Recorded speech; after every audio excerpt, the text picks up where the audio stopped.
So good morning, good afternoon, good evening, depending on where you are seeing this. Professor Villanueva. Today, we'll be giving you a short brief about Hurricane by Bob Dylan and the relationship between the song and how it can compare to it being a poem. Let's talk about first about who or to whom was this song about. It was about Robin Hurricane Carter.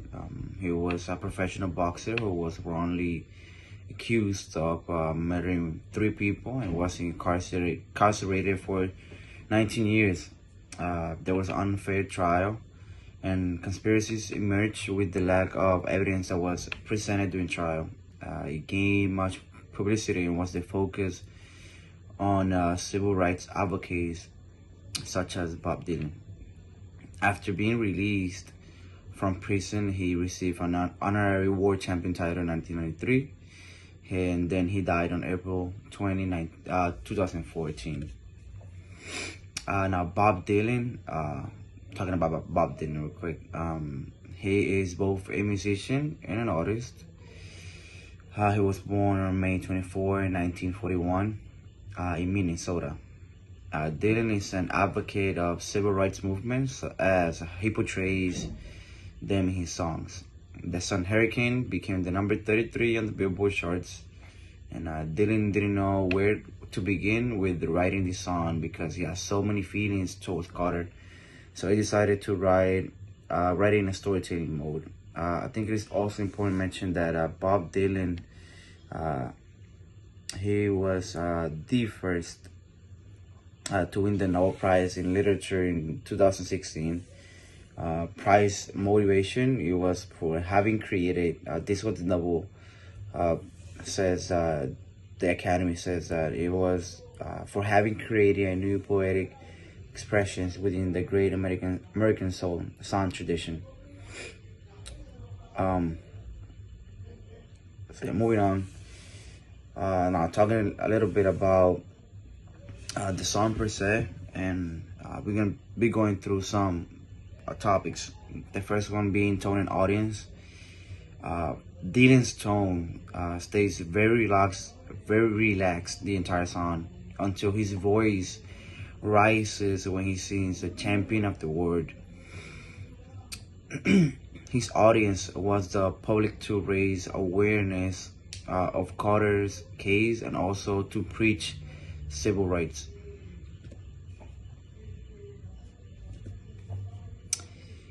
Figurative language. I'm gonna be giving you some examples that we see on the actual lyrics of the song. The first one being, in a quote, "He ain't no gentleman, Jim."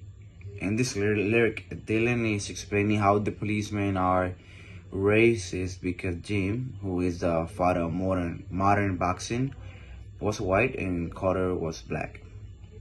Unless you want to draw the heat.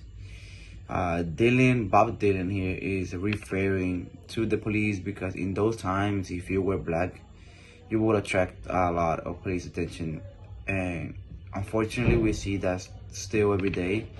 Like, it's not something that was, in those times. We still see that kind of behavior nowadays. And the case, for example, George Floyd, that was murdered by a white policeman. Another example is while Rubin sits like Buddha in a 10-foot cell. Now, Bob Dylan here is comparing Buddha to Carter because Buddha was known to meditate and sit for a really long time while Carter is sitting in prison peacefully. The last example I'm going to be giving for figurative language is now all the criminals in their coats and their ties. I think that's more or less self-explanatory. As he says, I'm going to say it one more time. Now all the criminals in their coats and their ties are free to drink martinis and watch the sun rise.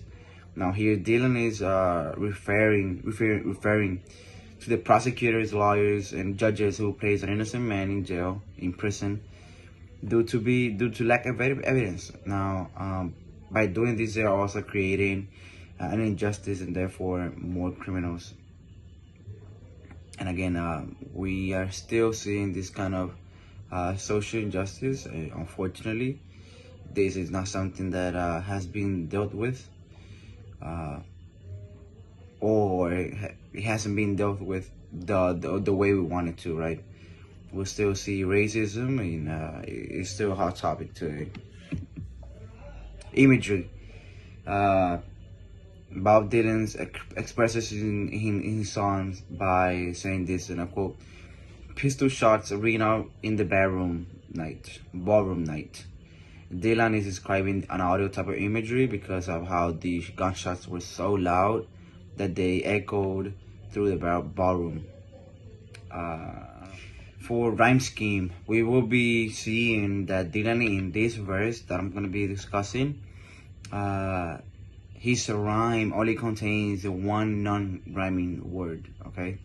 So I'm going to be describing or saying the rhyme scheme in this verse, and I quote, "All of Robbie's cards were marked in advance. The trial was a pig circus, he never had a chance. The judge make Robin's witnesses drunk cards from the slums. To the white folks who watched, he was a revolutionary bomb, sorry. And to the black folks, he was just a crazy," and the N-word, "no one doubted that he pulled the trigger. And though they could not produce the gun, the DA said he was the one who did the deed. And the all-white jury agreed." So this will be the end of my presentation. If you have any more questions, sir, I'll be willing to answer them in another video or an essay. Just let me know. I appreciate your time. Thank you, sir.